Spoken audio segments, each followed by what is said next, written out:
This is your announcer, Neil Patrick Harris. Welcome to the original theme park podcast, Coaster Radio. Here are your hosts, my close personal friends, Mike Collins and E.B. Hi, everybody, and welcome to the original theme park podcast. You are listening to Coaster Radio. My name is Mike. I am here with E.B. I say it every week. This is where we talk about theme parks and thrill rides. But I think tonight, if you take a look at all of the episodes that we do throughout a calendar year, throughout a season, this is the episode that E.B. most people look forward to. Am I right? Yeah, when we're talking about theme parks and thrill rides and roller coasters, this is the episode where we're really talking about theme parks, thrill rides, and roller coasters, because it is our annual look ahead at the new year with Arthur Levine, great friend of the podcast. Yes, welcome, Arthur. How are you? I am fine, and I look forward to this every year, as I was telling you earlier, and can't wait to jump into what's going to be happening this year. You know, we're in the middle of winter here, and just had 2 feet of snow, and it's crazy cold, but it's always great to look ahead to the summer, look ahead to what's new and what's on the way, and it kind of warms my heart to be able to talk about theme parks and attractions with the terrible weather that's happening outside here in New England. I know. I normally here in the studio, I don't have anything that makes external noise. So like, you know, no fans in the summer and no heaters in the winter, but I've got a heater over there that just it's so cold. It's like 9 degrees outside right now. Yep. And it is so weird to be talking about summertime and theme parks, but you're right. It's what keeps us warm. So, this is a great tradition. We were talking before we went on the air tonight about how many times you have been on the show, and it goes all the way back to the first season, which is amazing. I think you're the longest tenured guest here at Coaster Radio for sure. Mm-hmm. Well, that's an honor that I wear proudly. And as I was saying to you, 21 years ago when I discovered Coaster Radio, it was such a thrill, and it remains a thrill to this day. And I'm so happy to be part of it in a small way. Oh, thank you so much. And so before we get going, tell everybody a little bit about yourself. I'm sure most long-term listeners know exactly who you are, but for maybe some new listeners, talk about your history in the industry and all of the great things that you've done.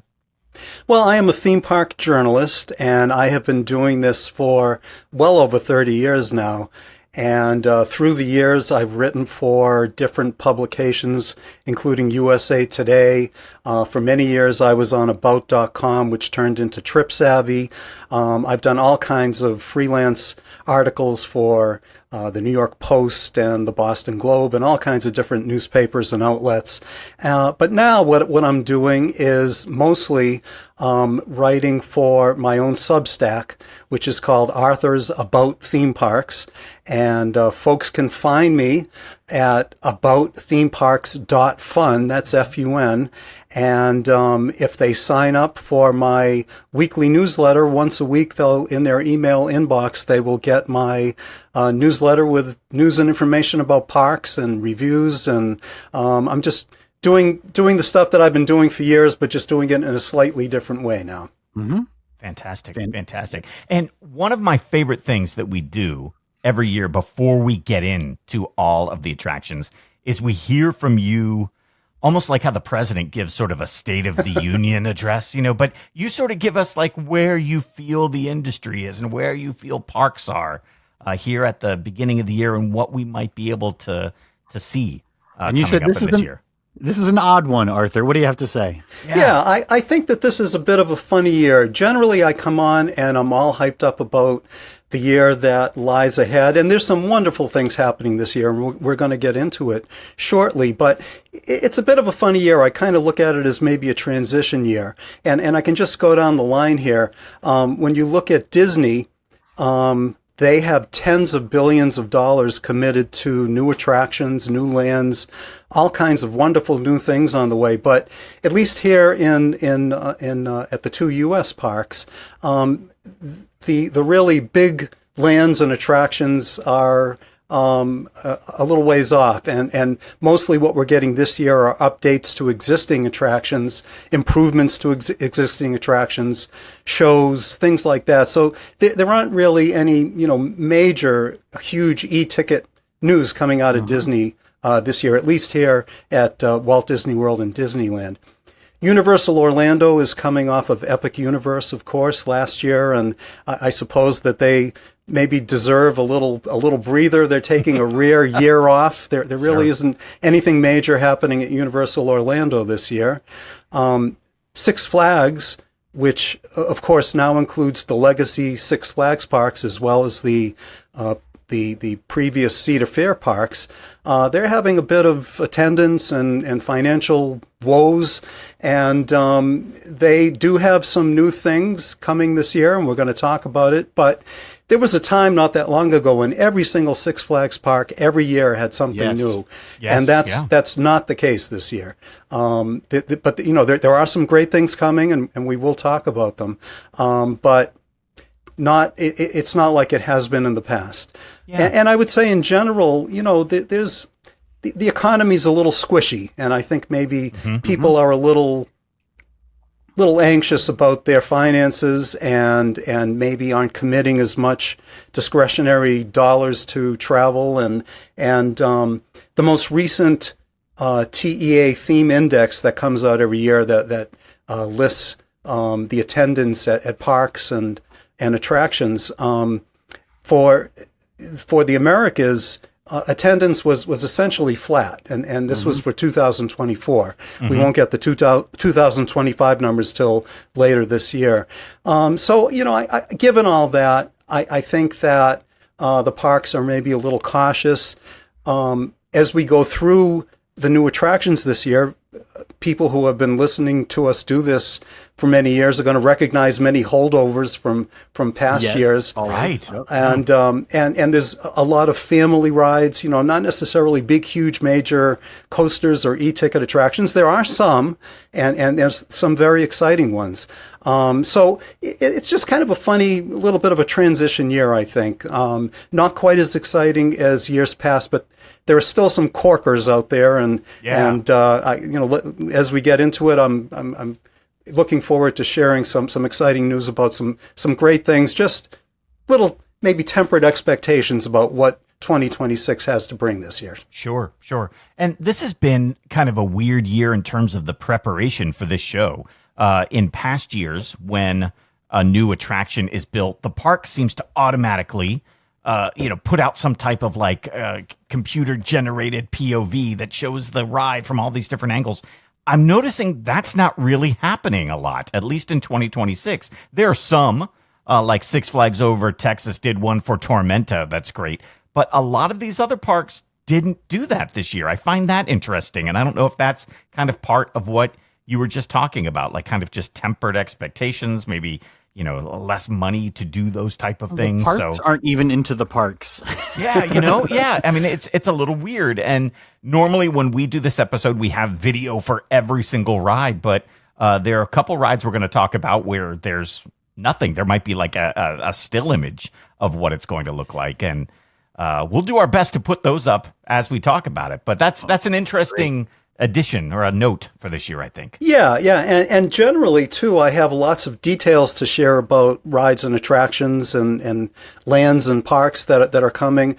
I've been finding that the parks have been a little skimpy with the details in some cases as well. So, I'll make note of that as we get to it. I'll share as much as I know, but in some cases, I'm kind of going on rumors and speculation. Yeah. Okay. Well, let's do that. And for you guys who are out there watching the show live, because sometimes when we do these special episodes, we like to have the audience join us and get involved in the discussion. And so the way that the audience is going to be doing that tonight is going to vote.coasterradio.com. And as we talk about each ride, you will have the opportunity to give us your opinion about how well you think the ride is going to do. You're going to tell us if it's, something that you're really looking forward to or maybe not looking forward to. So the thing I want to ask the two of you guys, do you want to wait until we discuss, each ride and then kind of see the votes come in? Or would you like to have the votes come in as we are talking about it and then we just see the final tally? I think as we're talking about it is fine. Yeah. Okay, that sounds good to me. All right, I'm with let's do it EB on way. that one. All right, great. So we will do that. So let's go ahead and jump into the brand new attractions coming for 2026. Let's start with the big one. We always try to. How about out at Universal Studios Hollywood, Fast and Furious Hollywood Drift? Yeah, and I was saying Universal Orlando doesn't really have anything major happening this year. However, Universal Studios Hollywood has something quite major happening, and this, to me, I think is the standout coaster of 2026. And this is going to be based, obviously, on the Fast and Furious franchise. I'm very excited about this. This is the first major outdoor roller coaster at Universal Studios Hollywood. It's going to feature cars that look like Dom Toretto's 1970 Dodge Charger, and they will have the ability to rotate. It's not going to be a freely spinning coaster. It's going to be a controlled rotation. And the reason for the rotation is because I think they're going to try and simulate that drifting experience that folks know from the Fast and Furious films. And we're talking about a major coaster here. It's going to hit 72 miles per hour. And for anybody who's been to the park, you know that it's nestled in the Hollywood Hills there. The terrain is wild. There's an upper lot and a lower lot with these Starway escalators, enormous Starway escalators that connect the two lots. And the coaster is going to essentially start on the upper lot and go down to the lower lot and kind of fly right over those escalators. There's going to be 4 inversions. So this is a major coaster that has me very, very excited. Simultaneously, when they made the announcement about this ride, they closed the Fast and Furious experience. That was the finale for the studio tour there. And there was no tears were shed, I think, when they made that announcement. And to me, this is the way that you do Fast and Furious, with this kick-ass 72 mile per hour coaster that drifts. It sounds like they're just going to nail the theme this time and do the film franchise, give it its proper due, I think. I'm sure we're going to see a really great pre-show as a part of this. And having been out to Universal this past summer, the track, Arthur, you're talking about how it goes from the upper lot to the lower lot, back up again, down that hill. It just takes over that whole hill. I mean, people are going to be tripping on the escalators because they're going to be not watching their feet. They're going to be watching this roller coaster. It looks really, really cool. I was not a believer. I would have voted maybe looks decent, which it looks like the majority of people are voting. But after seeing that track in person, this thing looks like a really, really fun ride. So I voted must ride on this one. And what an inspired idea to use the elevation changes at that park. To put a coaster in. I'm so glad that they found the real estate to make this happen. And I think it's going to be just a great ride. Yeah. I am surprised that the audience is only giving 64% to looks decent, and that must ride isn't the highest one. 27% of the audience saying must ride. 9% saying skip it, which is surprising as well. I think this will change once we start seeing people get on the ride and you start hearing the excitement from it. I think this is going to be a lot more popular than people are originally thinking here. And I'm excited for them, the one to come to Universal Orlando and see what they do differently with that. Yes. That should be interesting. So, all right, we're starting off strong. I like this so much. All right, let's go to one that I think I'm so curious for this because I love a good indoor dark ride that has roller coaster elements, and that's what we're going to get with Galacticoaster, coming to both Legoland, Florida and Legoland in California. Yeah, I don't understand this one, Arthur, so please explain it to me. Well, this is one of the rides where, as I was saying earlier, the parks have been stingy with details and stats, and that's the case with Galacticoaster. Yeah. There's virtually no information about this. It will be manufactured by Art Engineering, which is not kind of a major player in the industry. EB, I know you've been to Lagoon, and so Cannibal and Primordial, that those are Art Engineering coasters. I would suspect that this will be much closer to Snoopy's Racing Railway, which is at Carowinds, also an art engineering coaster. That ride hits 31 miles per hour. It has a tire launch. And again, I'm not saying that Galacticoaster is going to be doing any of those things because I have no information. I'm just guessing. Obviously, because it's Legoland, it's not going to be an extreme coaster. It's going to be something that their target audience of preteens will be able to ride. It's a great theme. The fact that it's an indoor coaster sounds pretty wonderful. I just mentioned that, Snoopy's Racing Railway goes 31 miles per hour. I don't know how fast Galacticoaster is going to go, but keep in mind that Space Mountain, at least the one at the Magic Kingdom, its top speed is 27 miles per hour. But the fact that it's indoors and with the effects, it really feels like it's going much faster. So I think Legoland has the ability here to present a coaster that will have a low height requirement and be appropriate for their audience, but can still feel, pretty thrilling and feel like you're flying around in space. Wish I could give you more details, but that's the best I can do with this one. Yeah, and I'm really curious to see how they're going to implement you get to build your own roller coaster car part of it. Yeah, this is something that they've talked about where you can design the roller coaster car that you're going to ride in. I don't know how you would put blocks onto a car and then fly it through 1,500 feet of track. So what that's going to be is going to be really interesting. I suspect that that's going to be similar. If you guys went on the Test Track 2.0, not the current one, not the first one, but the middle iteration, where you could go into a room and you had interactive screens and you could choose different elements for your car. It really had no impact on the ride itself. It was just sort of a way to occupy folks who were in the queue, and I think that's probably what's going to happen here as well.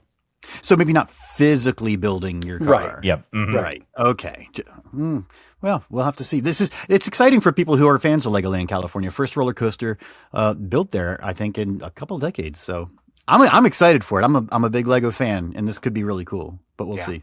Yeah. Audience voting right now, and the votes still coming in, but 58% of the audience right now saying it looks decent. I think it looks decent. Yeah. 25% saying skip it, though, which surprises me because you want to at least give it a try. It's a kiddie coaster. It's a kiddie coaster, Mike. You're going to skip it. Yeah, I think so. But I would definitely be excited to try that, and especially just to see what they're doing. I like that direction of things, so that's pretty good. Mm-hmm. All right, let's move on. I'm excited to try it as well. I'm with you, Mike. Yeah.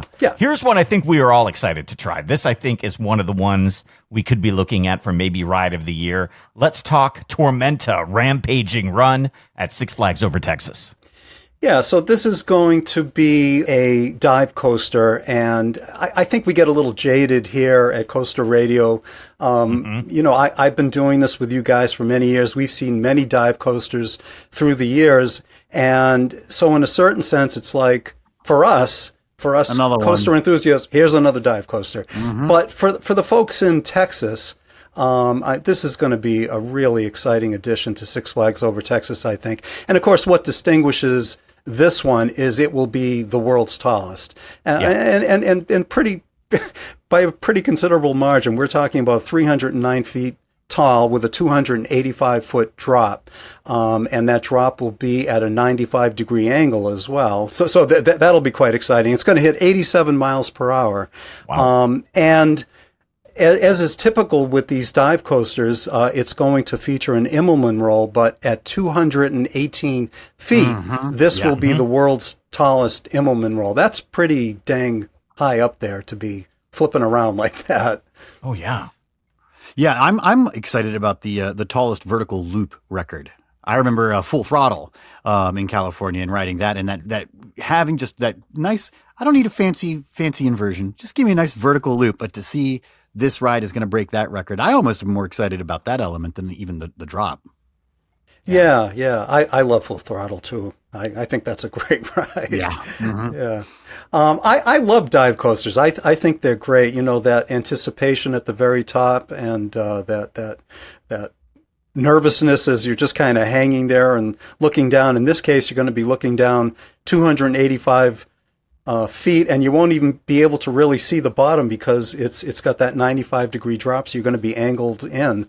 So I think it's going to be great. I just think that, again, for us coaster enthusiasts, it's like, well, okay, another dive coaster. Yeah. 8% of the audience saying skip it, with 15% saying it could be better, but 54% of the audience who's here tonight saying it's a must ride. So, yeah, and I think that goes to you saying, Mike, this could just be the best roller coaster of the year. That's what you're saying. Yeah, we'll have to see.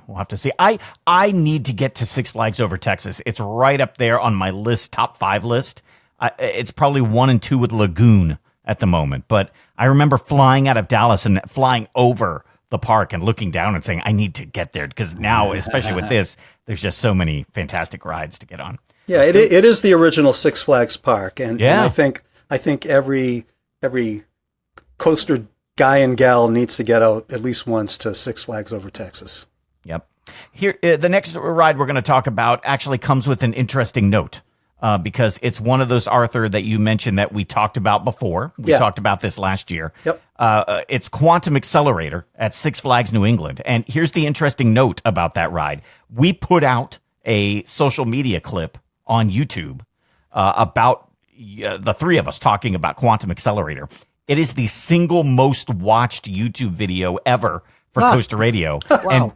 And by saying that, I mean, like, today, it got like 3,000 views today. I don't know why. It like keeps generating a year later. I see that it's always at the top of the list. For some reason, the YouTube algorithm loves it, and just it's over and over and over and over. So fascinating stuff. So yeah, that's maybe great. this year we'll do a second one, and it'll be just as good. Let's see what happens.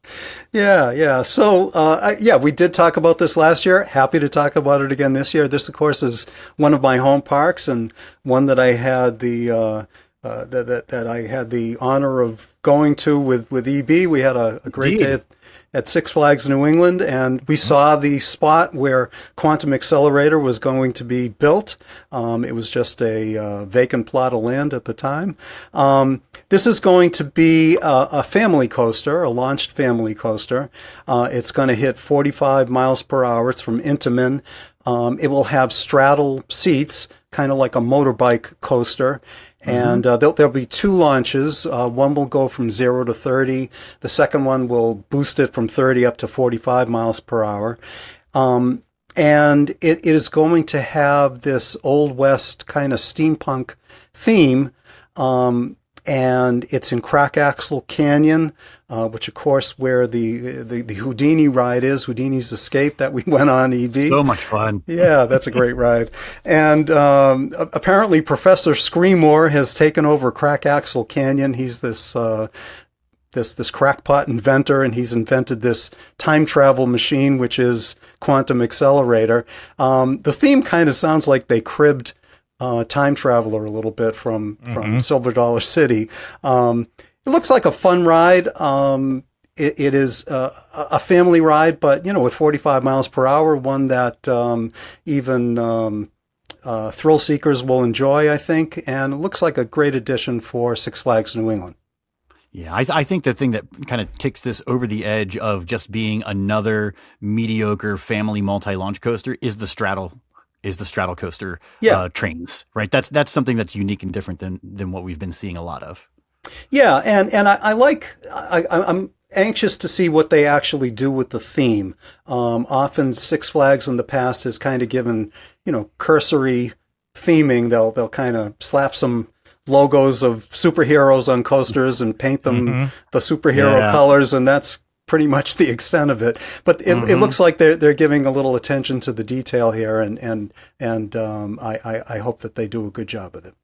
I do hope they do a real story here, because you're absolutely right. Looking at the site, and I can totally imagine Six Flags just having the name and then slap some gears on the roller coaster car and put up a sign that tells the story, and that's it. Yeah.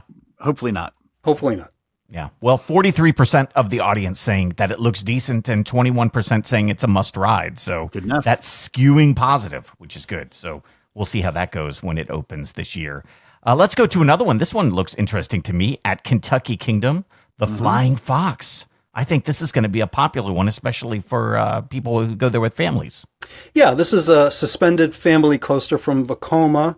And again, I'm gonna go to you, EB. I know that you, like me, had the the distinct pleasure of operating the Phoenix at Dino's Wonder Wheel Park. Yeah, and man, I had a good time doing that. I know you did too. And this will be a similar coaster. That is a Vekoma suspended family coaster, as is Flying Fox. This one will be 65 feet tall. It's going to hit 37 miles per hour. So again, it's a family coaster. It will have a low height requirement. It'll be approachable for a wide swath of visitors to Kentucky Kingdom. But as I know you can attest, having ridden Phoenix, these Vekoma suspended family coasters give a great ride, and I think even folks who are looking for some decent thrills, they're going to be pleasantly surprised by this. Yeah, and it does have a little bit of a theme. The Flying Fox is a famous crop duster, is the legend, and so the station is themed to a barn, and the ride vehicles are themed to planes, and then there's some fun elements in here. There's an underground tunnel element. This is a great addition for Kentucky Kingdom, and I think Herschend is the influence here on making sure this thing has a great theme. Yeah, and that's kind of out in your neck of the woods there. So will you be checking it out, do you think? I might get down to Kentucky Kingdom. It's been a few years. I like to get down there every once in a while. And I like in the animation that the roller coaster goes under a path. That's pretty cool. Yes, there's a nice tunnel. Yeah, that's great for people riding and for people just walking by it. So 67% again saying looks decent, with 17% saying a must ride. So skewing positive, but we have not had a ride so far that is overwhelmingly a must ride. So we'll have to keep seeing as we go here. Let's try this. It's a re-theme of a very popular ride at Disney's Hollywood Studios, Rock and Roller Coaster, but not with Aerosmith anymore, this time starring the Muppets. Well, I'm a Boston guy. Yeah. I'm a Boston guy, so I'm a little sad to see Aerosmith go. But I love the Muppets, and I'm looking forward to the reimagining of Rock and Roller Coaster. The ride will essentially stay the same. The theme is really staying the same. It's just instead of Aerosmith having to make it to a concert on the other side of LA, it's going to be Dr. Teeth and the Electric Mayhem. And instead of hearing Love in an Elevator and other Aerosmith songs, you're going to hear classic rock songs as performed by the Electric Mayhem. Yep. I love the Muppets. I think their sense of anarchy and silliness should make this a great ride. And I know in that pre-show that used to feature Aerosmith, now we're going to see the Muppets will be there, and apparently Scooter has taken over G-Force Records, and so there's an animatronic of Scooter in the pre-show, and some silliness with the band that will take place. I'm looking forward to this, and so glad that the Muppets didn't just go away forever when they removed the Muppets attraction elsewhere in the Studios park. Yeah, this one looks like fun. I think it looks fun. I think so too. I think so. And I'm going to go out on a limb and say that the pre-show is going to be better than the ride itself. It very well could be. It very well could be. I really think, I don't know how much they can do inside that black box. They might try to do what they've done with when they do an overlay of Space Mountain and put some video screens in there, maybe to make it different. But I think in the end, the roller coaster's moving too fast for you to do anything great in there, right? You're going to go buy some set pieces and they put the lights on. I really think they have to put a lot of energy into that pre-show for people to really like it. And that's what people will talk about, the jokes that are in that and the good old, classic vibes of the Muppets and stuff. And the music too. The music that they choose will be a big deal. That's right. I was going to say the visuals, there really isn't much you can do, but the soundtrack, I think there could be a lot that could be done with that. So in addition to the music itself, I'm expecting there'll be probably some silly puns and jokes that you'll hear as you're riding the coaster. I wanted to say too, I wonder how much the Muppets resonate with younger audiences. Yeah. And I was really heartened to see that they're resurrecting the Muppet Show. The original Muppet Show is coming back to, I think, to the Disney Channel and maybe Hulu. I'm not exactly sure where it's coming, but hopefully that will introduce the Muppets to a whole new audience and help keep them top of mind and in part of the cultural scene, and hopefully this rock and roller coaster starring the Muppets will be around for many years to come. Yeah. So 38% of the audience saying it is a must ride, so that's good. 31% saying it could be better, and 15% of our audience saying to skip it. Like what that shocks me that a listener of Coaster Radio would ever skip a roller coaster. Why would you skip a roller coaster? I'm not going to say skip it. Yeah. I don't know if I share the optimism for this. I think they could have a dud if they do it wrong, right? I think whenever you try to bring something back, Arthur, you're talking about relaunching the Muppet Show, they could fail spectacularly and people could hate it, right? Yep. And I think that's always the risk when bringing something back that people have beloved memories about. And that kind of leads us into this next thing that we're going to talk about, the Phantom Theater at Kings Island. This does nothing for me because I'm not from the Midwest, but apparently it's a big deal. Yeah, I'm not from the Midwest either. I never got to ride Phantom Theater. And just to let folks know, we're talking about the dock ride at Kings Island. Yes. I've got a little bit of a history I can go through for you guys. Yeah. When the park opened in 1972, it was called Enchanted Voyage. And it was a boat ride. The vehicles were boats, and it featured Hanna-Barbera characters like Yogi Bear and the Flintstones. And then in 1984, it switched to a Smurfs theme. And then in 1992, they got rid of the boats. They brought in Omnimover vehicles, and it became Phantom Theater. In 2003, it was a Scooby-Doo and the Haunted Castle ride. And then in 2010, it was Boo Blasters. Yes. So it's not quite coming full circle, but it's going back to its 1992 version of Phantom Theater. And Sally Dock Rides is involved with this. They're going to be providing the animatronics, and there's going to be, I think, 26 different scenes in there. It's obviously going to take inspiration from the original Phantom Theater. They're bringing back the Maestro character, who's this kind of like a Phantom of the Opera, but he plays the organ, I guess. And folks are going to have interactive flashlights, and they're going to be scoring points, and it looks like it will be fun. I'm all for original stories as opposed to IP. Sure. And so I give Six Flags and Kings Island credit for coming up with this. And Sally Dock Rides has been doing great work lately. And so I'm looking forward to this. I have good feelings about this. Yeah, Boo Blasters was getting stale. Yeah. I go to Kings Island. That's another one that's on my rotation. It's within, I can do Kings Island in a day trip. And it was time for a refresh. So I'm excited for it as a refresh of a dark ride that they're not getting rid of. But I just don't have any relationship with the nostalgia factor that Kings Island is playing up. But I'm sure for the people that know it's resonating for them. I'm certainly seeing that online. This makes me happy when this type of thing happens, because we keep talking, it seems, year after year about how these parks are just taken over by corporate owners who don't care about the history. Yeah.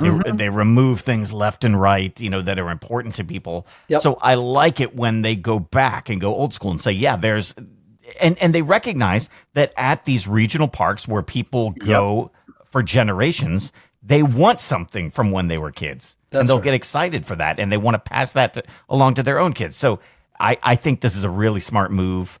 60% of the audience agrees with us. They say it's a must ride. And is that so far the most popular in terms that's right of up there with Tormenta, Yeah. So that's and that is not a B&M dive coaster. I mean, we're talking about a dark ride here. So Yeah, and so let's hear it for Six Flags. They're having some challenges. There's no denying that.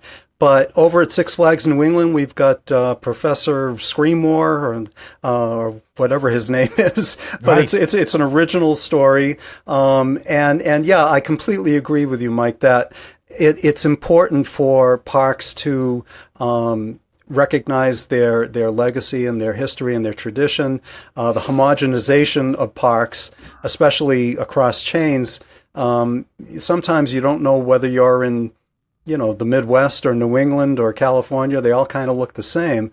But folks want to have their home park be their home park, and they want to have local food, and they want to have local stories, and they want to have traditions that they can pass along to their kids. So yeah, I think it's great. Yeah. This next one is an interesting one. It's one that Arthur actually added to the list. We sent around the rundown, and we had a original rundown of just some rides. But Arthur said, "Hey, what about this?" And this is one, I don't know if you've heard about it, EB, but I had not heard about it. I know the park, Family Kingdom in Myrtle Beach, but I had no idea that they are building an RMC single rail Raptor coaster right now. But Arthur, is there a lot of info about this? I tried to dig up some, and I was having trouble finding anything about it. There isn't a lot of information. This was information, I believe, that was announced at the IAAPA Expo, and there hasn't been much information since. What little I do know is that it will be a single rail Raptor RMC coaster. It's going to be 100 feet tall.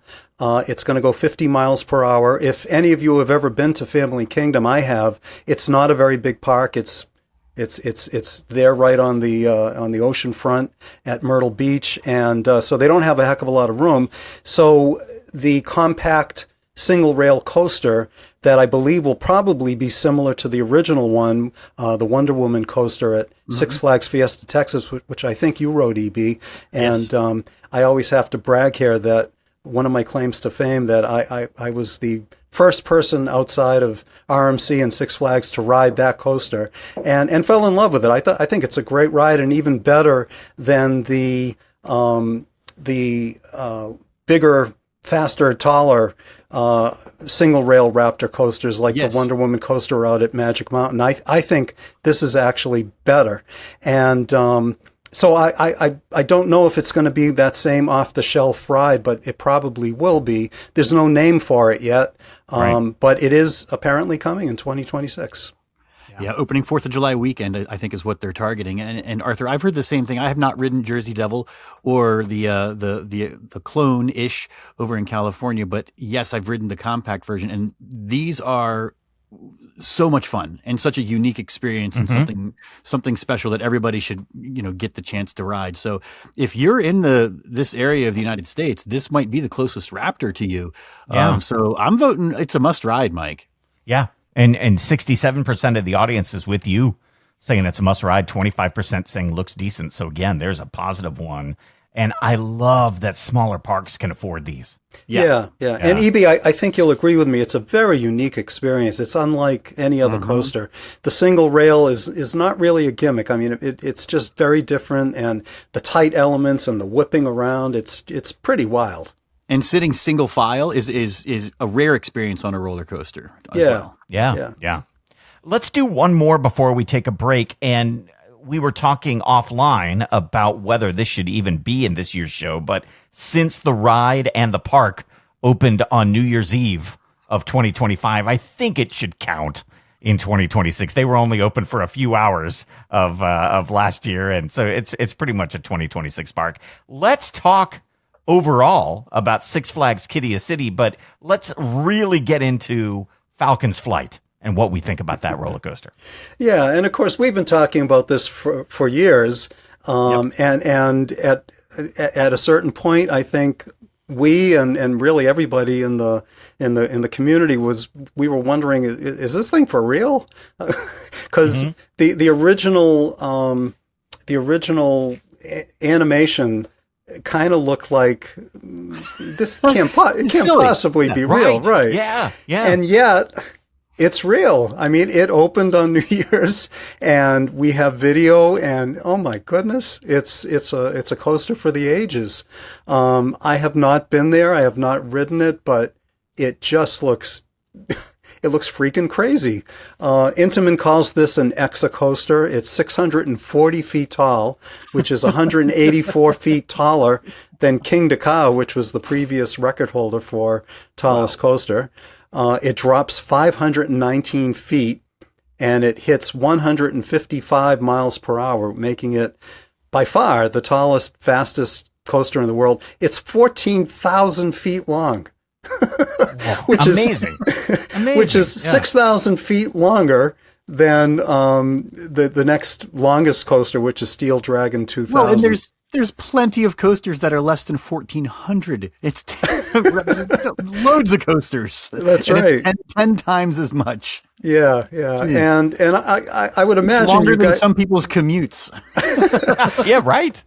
I would imagine you guys have seen the video. They put together a pretty wild nighttime video with fireworks going off as the coaster went through different elements. Very dramatic. It just takes my breath away just watching the video. I don't know what your reaction is, but I'm just kind of blown away by it. Yeah, the thing that got me was seeing other roller coasters and large rides around it, and they look like Tinker Toys. Right. You know, like and it's so hard to gauge from video the scale of that park. But I think once we saw people riding it and people having, you know, the GoPros on their wrists and riding it, you start really seeing the power of that ride and the speed and the height. It's just shocking, you know, that we've like you said, I thought that was a pipe dream, you know, like, and maybe they were smoking something out of a pipe to come up with all of that stuff. I don't know what they were doing, but like, I never thought that thing would be built. But then it is. So now the thing is, how long will it last? Will it be something that's around for years and years, or, you know, there are those harsh conditions there gonna shake itself apart and just be unrideable? I heard your Coaster-Damus prediction, EB. So far, it seems to be hanging in there. Although I think it was down for a few days, and I was wondering if her prediction was going to come true. But it's apparently back up and running. So, you know, you guys know that it has a big, like, sort of windshield on it to protect folks from the sand and any other elements. I mean, you're going 155 miles per hour in the desert. You have to take precautions, I guess. Yep. Yeah. Man, so it's crazy. Yeah, 63% of the audience saying it's a must ride. And I'm taking umbrage with you, the Coaster Radio audience, at least those of you who are here with us as we record. How could 19% of the audience say skip it? I think that's just being realistic, Mike. I'm never going to go there and ride that ride. Yeah, right? Yeah. I mean, for folks in North America, the fact that it's in Saudi Arabia makes it a little difficult to actually get there to ride it. Yeah. But just it's such a fantastic ride. If you were standing at its entrance, it's not that tall. I don't think you would skip it. Yeah. So I don't know. We will see. So anyway, let's take a break. When we come back, we are going to talk about a bunch of different attractions that are pretty exciting, including Night Flight Expedition at Dollywood. That's pretty good. There's rides coming to SeaWorld Orlando and Disneyland, and we'll even get into some of the ones that we've been waiting on for years, like at Mattel Adventure Park and Codaland. But there are also some brand new parks that are opening in 2026. Yes. We'll talk about them all. We're here with our good friend Arthur Levine, and we'll be back right after this. This is Coaster Radio.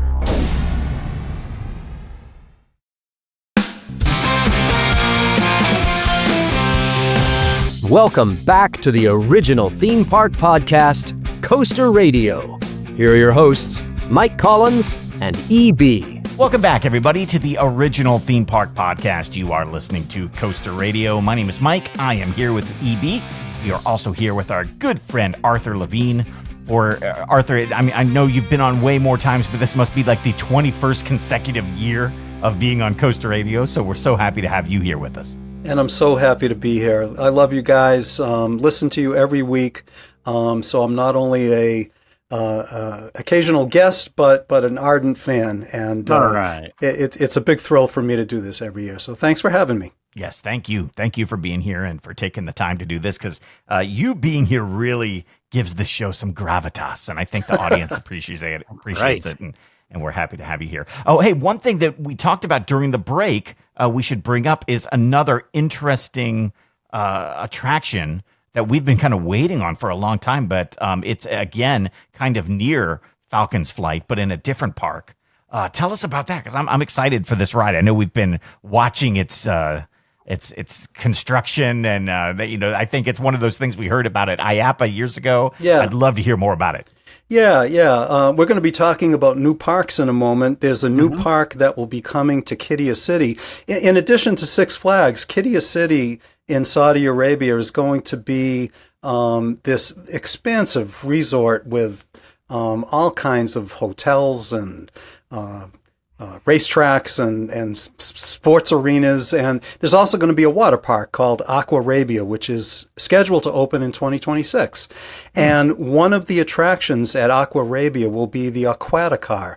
And I believe we've talked about this before. I know you guys have talked about it on Coaster Radio, and you're absolutely right. I remember years ago going to the IAPA Expo, seeing this crazy contraption on the floor, and interviewing the folks who are designing this. And I've been following it earnestly ever since. It's just the craziest concept.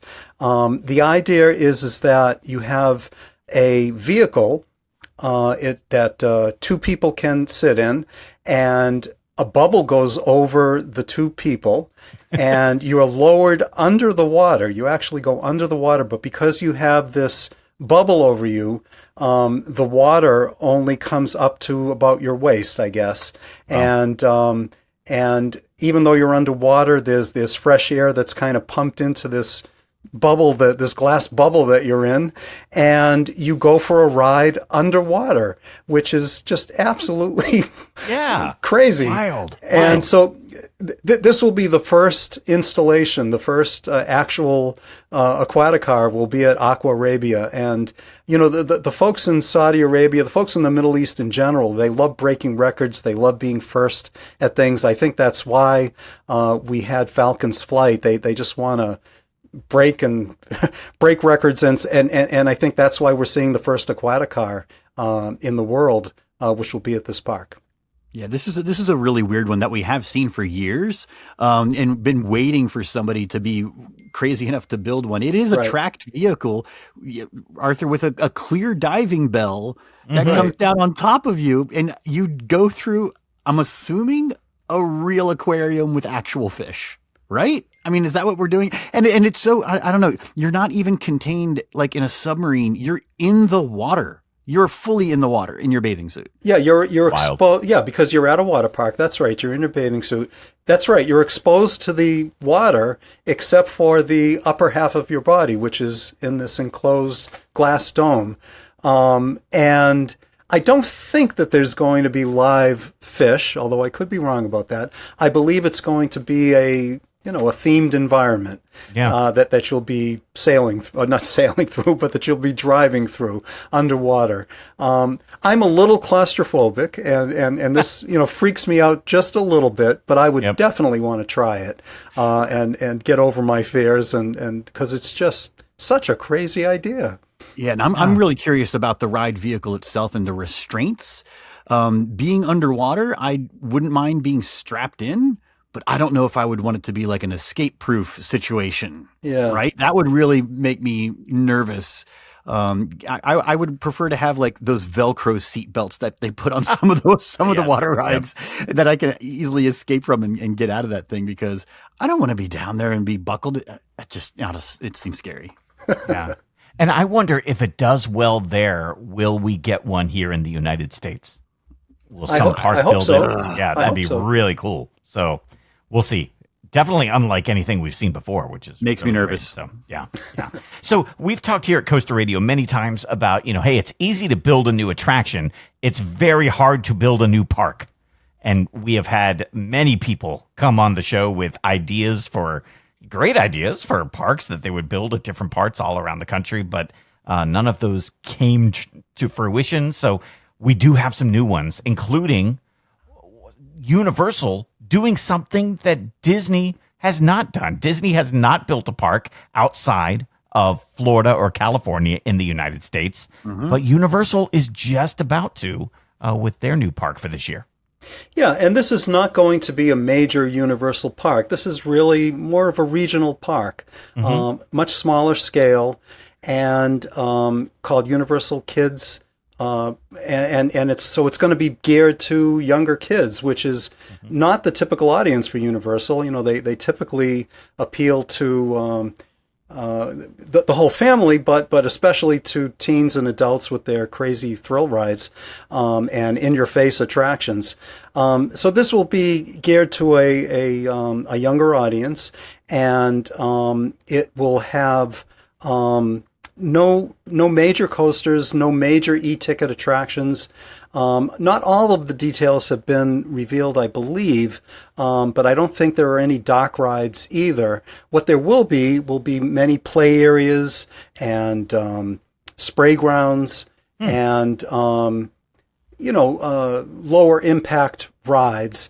And among the IPs, among the characters that will be at this park, will be SpongeBob SquarePants, and there's going to be a SpongeBob SquarePants Bikini Bottom is the name of the land, and there's going to be a spray ground there, which of course makes perfect sense.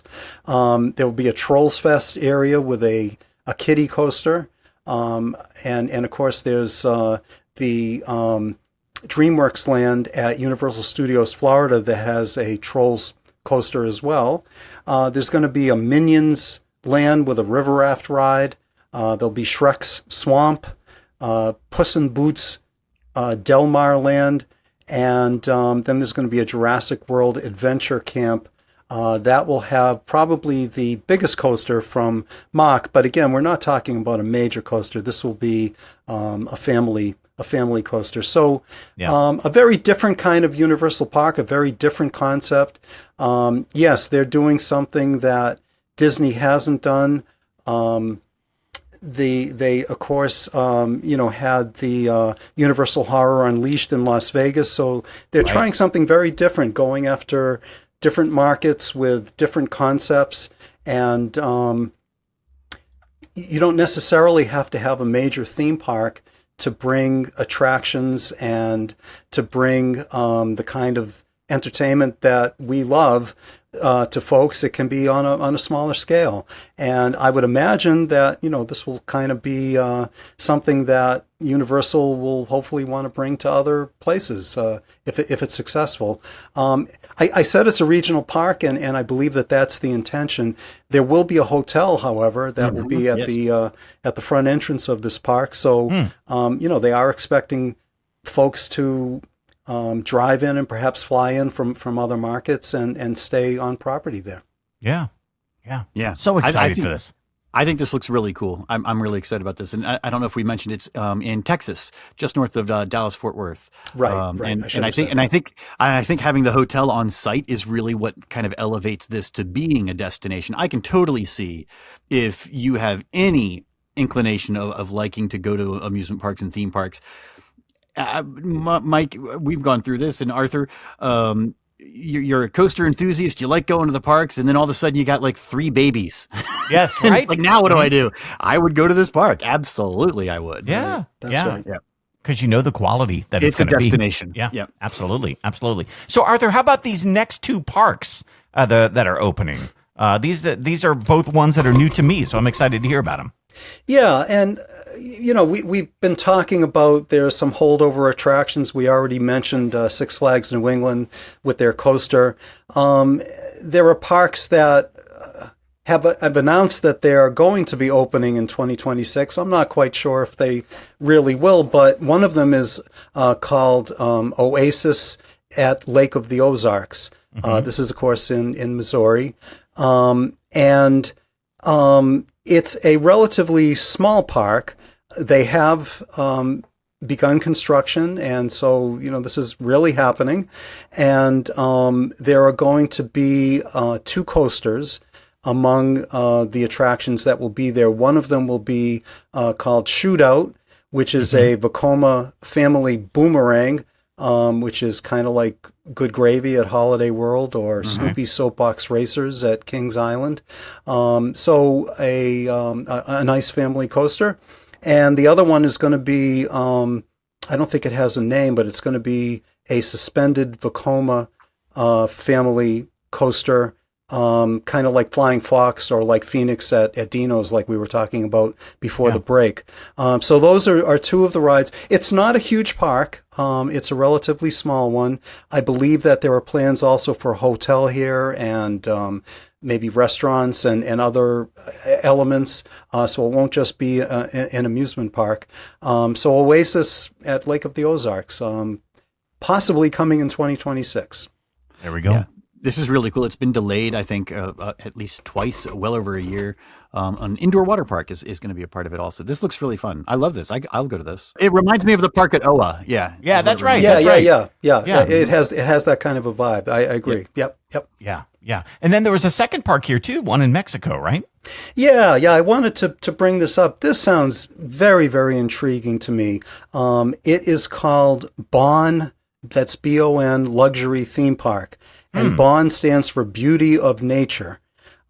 This is going to be in Puerto Vallarta, Mexico, on the west coast. And it is being built at an existing resort that has multiple hotels. We're talking about a 2,500-acre resort that they are retheming Vedanta World. And Vedanta is this company in Mexico, based in Mexico, that has lots of upscale beach resorts. And so they are adding a theme park to their property. And the theme park looks stunning, just absolutely stunning. There's going to be 23 attractions. There aren't a lot of details. They said that they're going to be releasing more information, but I can share a little bit of the information that I have. Among the attractions will be a flying theater, which will take people flying over Mexico, which of course makes sense. There's going to be a ride called Eternity, which will be a boat-based dock ride. And there's going to be 5 coasters, one of which is Tequani Beast, I think is how you pronounce it, which will be a Vekoma double launch coaster. This will be the most thrilling ride there. There's also a ride called Ashara, Goddess of Fire, which will be a switchback mine coaster. At least part of that's going to be indoors. They've released some concept art, and it shows this wild scene where I think it's at the point where the coaster kind of comes to an end and then will go backwards. But before it does that, there's this crazy fire scene with the Goddess of Fire, I guess, that looks very, very elaborate, highly themed. There's going to be Delia's Adventure, which is, or maybe Delia's Adventure. Again, I'm not sure how to pronounce these. It'll be a Mack family inverted coaster with show scenes. Cirque du Soleil is going to be involved. There's going to be a dinner theater there with Cirque du Soleil.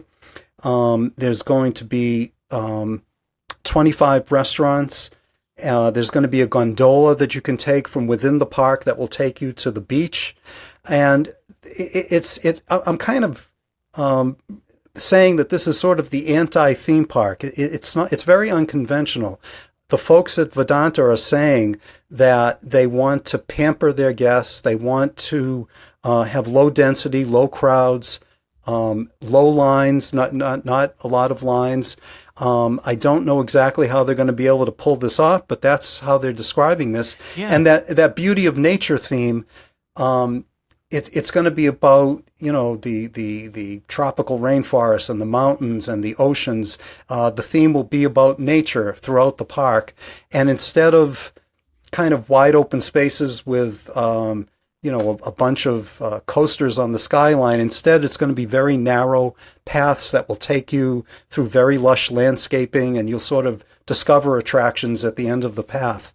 And get this, it's supposed to open later in 2026, soft opening, and it will only be open to guests who stay at the hotels on property. So the crowds will really be not that big. There's also going to be a concert theater here with major acts that will be appearing. So it's a real high-end theme park with a very unusual aspirations to keep the crowds very low and manageable. And can't wait to check it out. The concept art looks stunning. And I'm hoping to get out there and visit this in 26. Wow. Yeah. This is the first I've heard about this, Arthur. So I'll encourage everybody to, look this up. BON luxury theme park, and just reading about it, it looks like in all the materials the company is putting out, they really are emphasizing that luxury piece. Yeah. They're calling it the world's first high-end theme park, a luxury park, the first luxury park. I'm seeing this here. It's right in the name. It's actually high-end. called Yep. Bon Luxury Theme Park. Wow. Yeah. High-end hospitality is what they're saying. Right. So I think the question of how are they going to be able to pull this off, I think it's going to be very expensive is how they're going to pull this off. Yeah. You're going to have to stay at the resort and pay a lot of money. I interviewed one of the principals from Vedanta, and surprisingly, they're saying that for the general public, the cost should be comparable to what you might expect to pay at maybe a Disney or a Universal park, or maybe even less than that. But we're talking about Mexico, where the economy is different, and so apparently they're going to be able to offer pretty good value to folks who are who are used to paying much more to go to parks here in the States. Perhaps you can get a pretty good value by going to this park. And again, this is without knowing what the actual pricing is at this point. But that's the goal, according to them. And if folks want to go to my site at aboutthemeparks.fun, I recently wrote about this, and you can read all about the Bon Luxury Theme Park. Oh, fantastic. That's great. Yeah, everybody, make sure you go and check that out, because Arthur has so many great articles about everything happening in the amusement industry. It's really some fantastic reads there, and so great to subscribe. So definitely check that out, and we'll talk more about that at the end of the show too. So let's jump back in to all of the rest of the rides that are opening here, especially here in the United States in 2026. Here's one right now that I think, along with maybe Tormenta, could be at least what I'm looking at right now as, candidates for what might be the best new ride of the year. Mm-hmm. I'm excited for this one. It's going to get me back down to Dollywood because I want to see what they do with this technology. Night Flight Expedition, an indoor dark ride that has just so much going on. Yeah. I think Dollywood is really swinging for the fences here. I was saying earlier that Disney doesn't really have any, major e-ticket attractions opening this year. Universal Orlando doesn't either, but Dollywood does. This is something you might expect to find at a Disney or Universal park.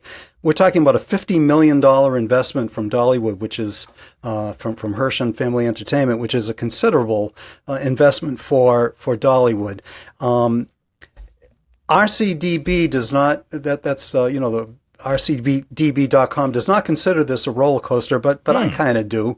It is vehicles that will be on a coaster track, but also will be going through a flume. So part of it will be like a boat ride, and part of it will be like a coaster. And this is going to be using Mach's rocking boat ride system. This will only be the second in the world. So this ride system will have the ability, while it's in the water, to literally rock, and I believe it has the ability to go backwards. I don't know if it actually will in this ride, and it will sync with show scenes. We're talking about a completely indoor attraction. It'll be in a 44,000 square foot show building, and it's themed to the Smoky Mountains. You're actually taking a night flight. And they're kind of extending the story in Wildwood Grove that they introduced with Big Bear Mountain. And you'll be joining an expedition where you'll be searching for the Smokies' secret lake. So that's kind of the story here. For part of the ride, you'll have sort of a coaster experience. You'll be climbing up, I guess, the Smoky Mountains. You'll have a nighttime vista of the mountains. It'll climb 30 feet. The top speed will be 29 miles per hour, so it's not, extremely fast, but not nothing. And then it will go into the water, and the way that Dollywood is describing it and the concept art that they've shared, it kind of gives me Pandora World of Avatar vibes. Yes, you're right. Yeah, it's got those, right, lots of bioluminescent plants and fireflies and probably butterflies, since it's Dollywood, will probably be there as well. So it seems to me maybe inspired a bit by Navi River Journey for those folks who have been to Disney's Animal Kingdom and gone on that attraction. Looks wonderful. And again, as I said, Hershen, Dollywood swinging for the fences here with a huge attraction and a major addition to Dollywood. And I agree with you, Mike. I would throw the Fast and Furious Hollywood Drift ride in there, but Tormenta, Fast and Furious Hollywood Drift, and Night Flight Expedition for me are kind of the three standout attractions for 2026 that I'm looking forward to. Yeah. And at least according to our audience right now, 77% of people who are voting said that this is a must ride, which I think is the highest percentage of must ride that we've got. So, I'm really looking forward to this. There's so many things that this could be, and it's a mystery right now what's going on inside that big show building. So I'm so excited for this. Expectations are high, but I think this is going to be one that could possibly meet it. And we talk about seeing the artwork and the concept art and things, and sometimes that's all we get, and the artwork for this makes it look really, really, really cool. Yeah, and you know what's great about this? It's got a 39-inch height requirement, so it's definitely a family ride. Here at Coaster Radio, I think it's fair to say that the majority of the audience are probably thrill seekers, and yet 77% of the audience are saying that it's a must ride, which goes to show you how kind of brilliant Dollywood is in offering this. They put together something so compelling that even thrill seekers like us are considering it to be a must ride, and yet it'll be so accessible to such a wide audience. Absolutely. All right, looking forward to that so much. That, like I said, that's going to get me, I think, back down to that area of the country. It looks so, and because there are a lot of other rides I haven't been on that since we were the last there for the Coaster Radio meetup back in the day. So. Let's see. We've got 3 rides here that we have spoken about on previous episodes of Coaster Radio. Yes, some for a couple of years now. This might be one of them. The Hot Wheels Twin Mill Racer at the Mattel Adventure Park. Is 2026 the year we see this ride finally get going? I have no idea. Yeah. All right. I don't know. How many years is it supposedly supposed to have opened? We've been talking about it for... When was the Super Bowl in Arizona? That was 4 years ago? Yeah. They're plugging away down there. There is construction going on. Whether it opens in 2026, I have no idea. But Hot Wheels Twin Mill Racer will obviously be themed to Hot Wheels. It's going to go 0 to 50 miles per hour. It's a launched coaster, 116 feet tall, 4 inversions. Will it actually open? Beats me. And there's another coaster there, too, that we can talk about, also themed to Hot Wheels, called Bone Shaker. Yep. That one's a little more modest. 84 feet tall with a 540-degree helix. Both of these are manufactured by Chance Rides. We've talked about them for many years, and maybe opening in 2026. Yep, there we go. The next ride is at LEGOLAND, and of course, Circuit Breaker did open this year, and a lot of people liking that. Maybe not as much as Siren's Curse at Cedar Point, but that's okay. But I believe Palindrome is going to open this year, right? That's the second roller coaster at LEGOLAND. Right. And yes, Circuit Breaker did open last year, but only only for very limited for limited audiences. It wasn't open to the general public, I don't believe. So really that's opening as well this year. But yes, Palindrome will be a Gerstlauer shuttle infinity coaster, 95 feet tall. I think the folks at Coaster Radio, the audience, are familiar with these coasters. They go straight up, and then they go beyond vertical down 95 degrees. So it'll have a beyond vertical drop. It's going to hit 51 miles per hour and have two inversions. Looks like a great coaster. Of course, when it reaches the end, it will then go in reverse and repeat the whole course in reverse. Hence the name Palindrome, which I think is a great name. Yeah, it's great. It's great. But I just I'm not excited for this one. It's been too long, and I don't see enough reason to travel to this park to ride this ride. Right. It's not going to get me there, and Circuit Breaker's not going to get me there either. Now that we've got Siren's Curse at Cedar Point. Yeah. Yeah. They really missed the boat not getting that open sooner. I think you're right. I think it would have made a much bigger splash if they had opened it on time. That's true. I think it's worth noting, though, that with Codaland, Universal Kids Resort, and Peppa Pig, there are all kinds of theme park activity happening in Texas. That's true. You know, for years we've been looking at California and Florida as being like, you know, the two axes, the theme park axes, but Texas is in the middle of the country, is kind of making a play for theme park importance as well. Oh, no, yeah, that's true. Yeah. Here's another one that we've talked about for a while now, and I was on the hype train for this one, and still am if they continue it. How about at Knott's Berry Farm? Is Montezuma's Revenge / Montezuma, the Forbidden Fortress, is that still on track, so to speak? Well, again, I think this is another one like Mattel Adventure Park. It's hard to say.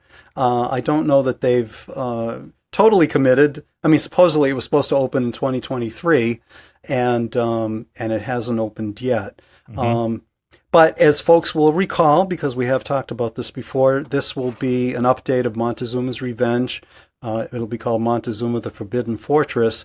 And instead of just launching out like Montezuma's Revenge had in the past, this will have a randomized magnetic launch. So you could go forwards, you might go backwards, you never know. And I believe they're using the original track, so it's going to be 148 feet tall and should hit 55 miles per hour. Whether it opens this year or not remains to be seen. Yeah.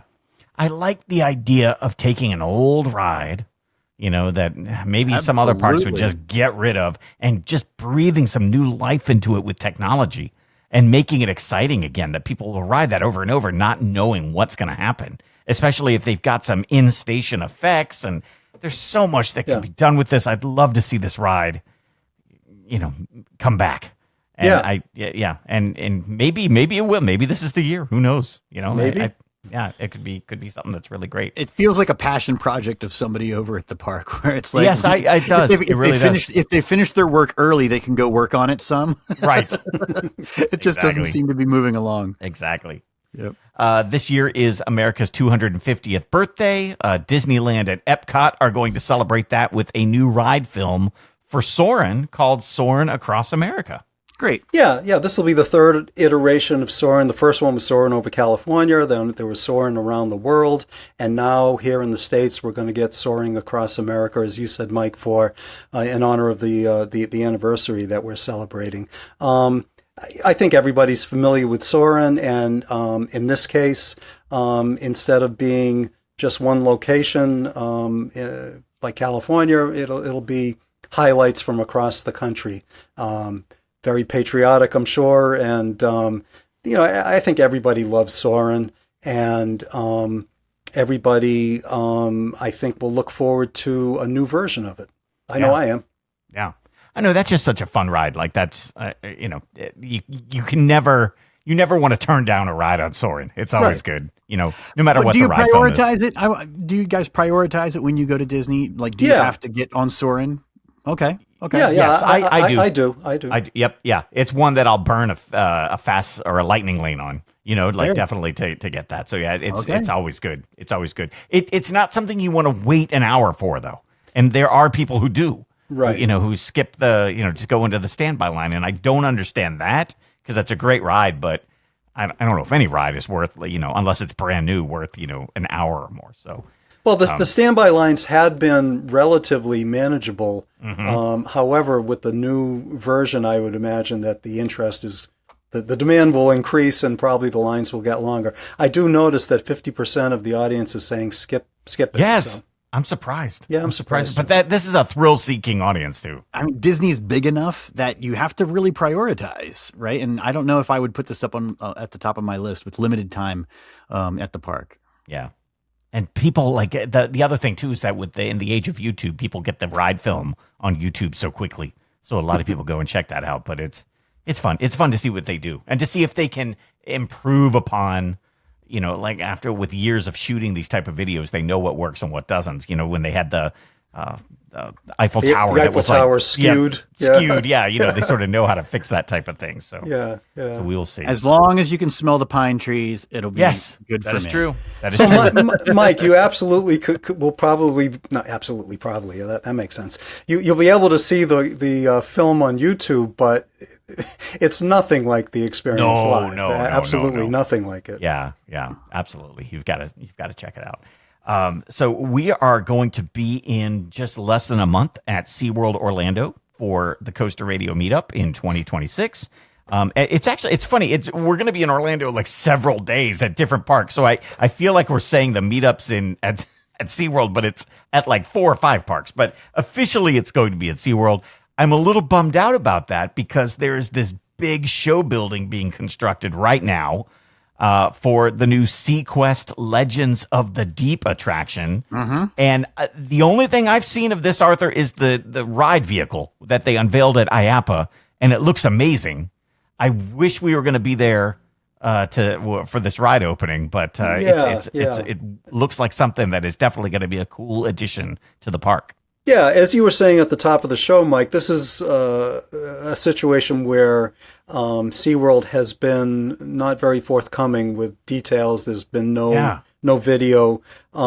Yes, it's going to have that Vekoma suspended ride vehicle. So I guess the experience will be maybe something like Peter Pan's Flight. Where you'll be kind of flying over the scenes.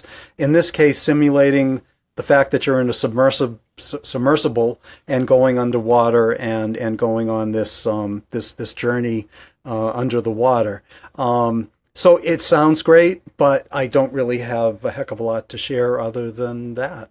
Yeah, that is the weird thing about this year. Like normally when we do the show, we have details about every ride. Like they've almost oversaturated. Videos, sure. Yeah, like they just tell us every single thing about it, and I don't know the reason for that. Like, because normally I would be wanting to show footage right now of what that ride looks like, but all we have is that little bit to go on and just seeing the ride vehicle. But the ride vehicle is cool enough. I think that's going to be neat just to sit in that and have that moving around, and really curious how good of a ride this is, especially seeing how big the ride building is. Yeah. Yep. Yeah. Although, man, again, 50% of the audience on this ride too saying skip it. So, well, I don't know. When you're talking about being in a submersible and you see this ride vehicle and kind of it's really cool looking, but it looks a little bulky. Is this going to be a slow ride or is it going to be a roller coaster? It's hard to tell what this thing is going to be. Yeah, we just don't know. Right. I'm reasonably sure it's going to be a slow moving dark ride attraction. Yeah. And I'm all for more dark rides in the parks. So yeah. I'm excited for that. Just even if it's this not one the most doesn't have a thrilling thing. bubble on top. They just lower you into water up to your neck. I love it. Let's stay with SeaWorld, but this one in San Antonio. How about Barracuda Strike? Barracuda. This will be a B&M family inverted coaster. It'll be 90 feet tall, 44 miles per hour. And Mike, I know you went to your home park, Busch Gardens, Williamsburg, and rode Big Bad Wolf last year, the remake of Big Bad Wolf. There's also Phoenix Rising at Busch Gardens, Tampa. This will be like those the coaster at least will be like those coaster ride experiences. And I believe I remember you saying that it was quite good. Yes, I was really surprised because I went into it, I guess, with lowered expectations, not expecting something super thrilling, but not really sure what it was going to be. And I was so surprised at how much fun it was. It was just fun. It was floating and a lot of great twists and big turns. And, Busch Gardens Williamsburg did a little extra with some of the theming and some surprises and stuff. So if they do the same with Barracuda Strike, I think it could be something that surprises people for sure. Yeah, and of course, the SeaWorld parks are part of the same chain, and so they really are high on these B&M family inverted coasters, and must have had some great feedback from their other parks, and so we're getting another one in San Antonio. Yeah, 67% of the audience saying it looks decent, so that is good news for that park. Yeah, 100% of people said that it needs to have the song by heart in the queue line. That's right. That will really Barracuda. So one last one here. This one is the most mysterious one, I think, because it's a ride that's been around for a long time, but they are going to take the ride and I guess expand on the story or maybe change the story. But it is at Busch Gardens, Williamsburg, Verbolten Forbidden Turn. Well, I love me some Verbolten. I would imagine you guys do as well. Yeah, super fun. And, the story's always been, it could be improved upon, I Sure. would say. And all that Busch Gardens seems to be saying is that it's going to be darker, whatever that means. Yeah. It'll have some new effects. It'll have an animatronic figure in it, which, I don't think we see many animatronic figures at the Busch Gardens Park, so that'll be kind of cool. It's a wonderful ride as it is, so to improve upon it with new effects, new story, I think can only make it better. And so good for Busch Gardens Williamsburg. Yeah. But again, shrouded in mystery. I don't really know much beyond that. This one is kind of a mystery to me because I just don't see why nobody was asking for this. I feel like Verbolten's a great ride and it's really fun. It's unique. It's got a great twist there at the end. It already kind of had a theme. The station's themed. I don't know why put money into this when you could put money into something truly new. This is an overlay that I think a lot of people in the general public might not even notice. Yeah, it's interesting because back with Busch Gardens being one of my home parks, I remember back a year ago they were doing those surveys, and I think we even talked about it here on Coaster Radio, but they had like 5 or 6 different ideas they were kicking around. This was one of them, but there were other ones too that I thought maybe they might be wanting to do, but maybe it got cut for budget. One of them was like bringing back the Antiques car ride, but making it a little more modern. And supposedly, at least according to like online sources, like they were thinking about that, but the ride system they wanted wasn't available.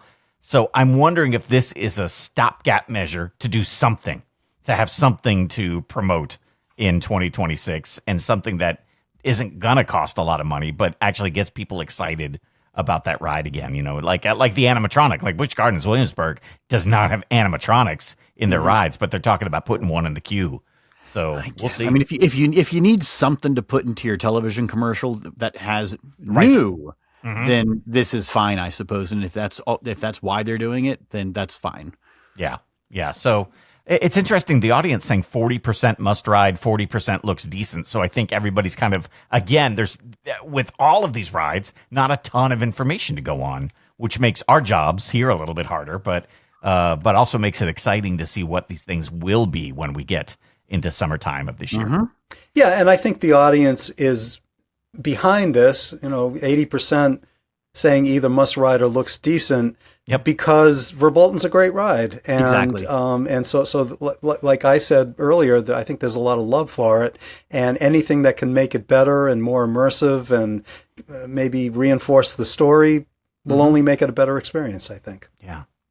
So there's our list of what's coming out for 2026. And of course, there are other rides across the world that are opening, and we'll talk to, you guys about that later on and hopefully talk to our friends in Europe and overseas about those type of rides. But what do you guys think? I mean, here we are, like we spoke at the beginning is that, maybe this is a little bit of a down year in terms of attractions, but still, I think some ones out there that are going to be pretty exciting. And it'll be interesting to see, like I said, once we get into summertime, some of these ones we don't know much about might surprise us.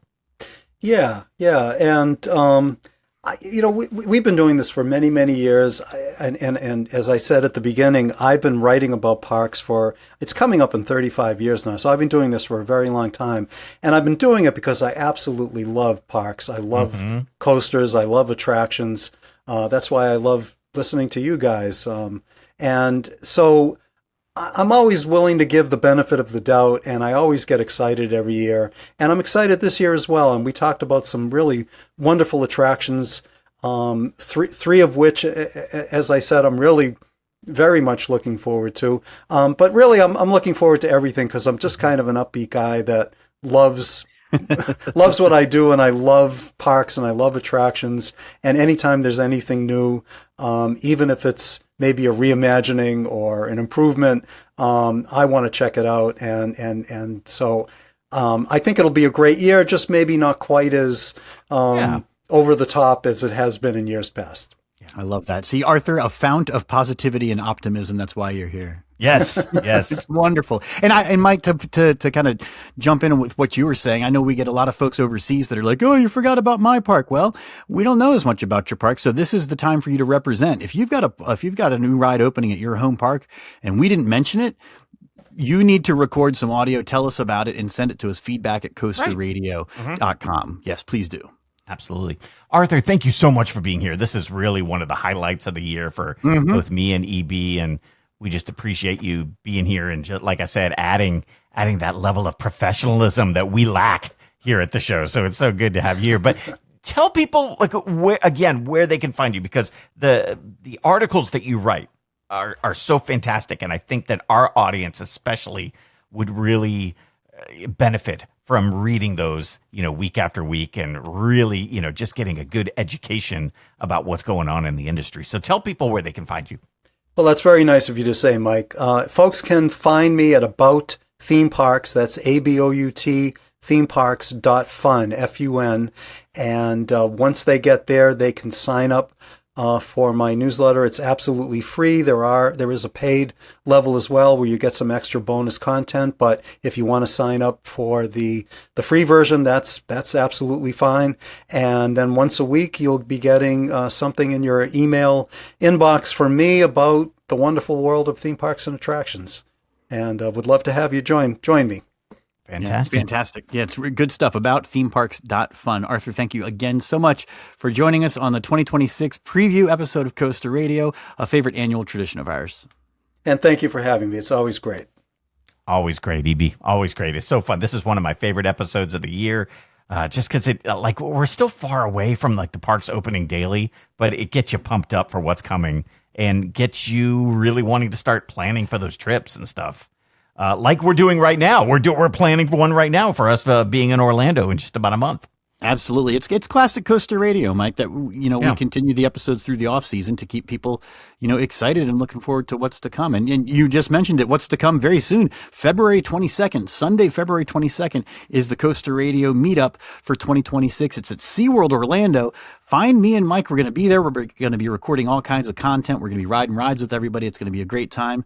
Mike, I think we've decided some other places we're going to be. Do we want to share that too if people want to find us? Or do we want to just let people figure it out? Well, yeah, I think we ought to lock it down. We ought to lock it down right, and then do it fully next week. So we're going to be there on that Sunday at SeaWorld. Yeah. But we're actually going to be at parks on Saturday and Monday and Tuesday as well. So, if you're on the Discord, if you're a member of Patreon and on the Discord. Oh, we're talking about it there. Yeah, there's a lot of discussion going on there. But I think next week we'll kind of give the official time. Great. But it seems like we're definitely going to be at the parks around that Sunday at SeaWorld. And I'm looking forward to finally getting on that surfing roller coaster. I want to do that, man. It's going to be so much fun. Yeah, there's a lot. I want to do the urban surfing. I'm excited for that. So yeah, Mike mentioned the Discord. Great way to get into the Discord is by going to our Patreon and supporting the show. At any level, you get access to the Discord where you can join in conversations. It is the new forum, Mike. That's right. It is. There's behind the scenes content. There's bonus episodes. There's the Birthday Club, Snail Mail Club, different tiers that you can support the podcast at patreon.com/Coaster Radio.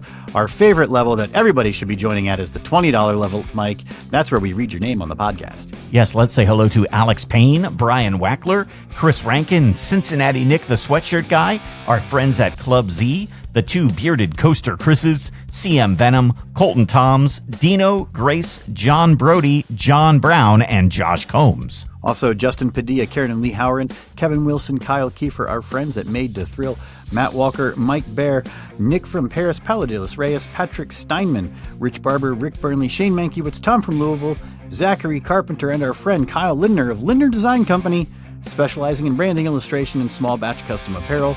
You can find them on Instagram at Lindner Design. What a fun episode, Mike. There we go. Yes, Arthur, thanks again for being with us. So great to have you here, and we're looking forward to hearing from you later in the year as you get to some of these parks and telling us about some of these great rides. That'd be great. Maybe I'll fill you in about Bond Luxury Theme Park. How's that? Yes, there we go. That seems like the place to go. I'm looking that up as soon as we're off the air. Maybe booking a trip down there. That sounds good. We hope you guys have had a great time as well and are getting excited about 2026. We will see you back here next week. You've been listening to Coaster Radio, the original theme park podcast. To learn more about the show and hear hundreds of episodes from the archives, visit our website at coasterradio.com. This is your announcer, Neil Patrick Harris. Thanks for listening. Peace out, suckers.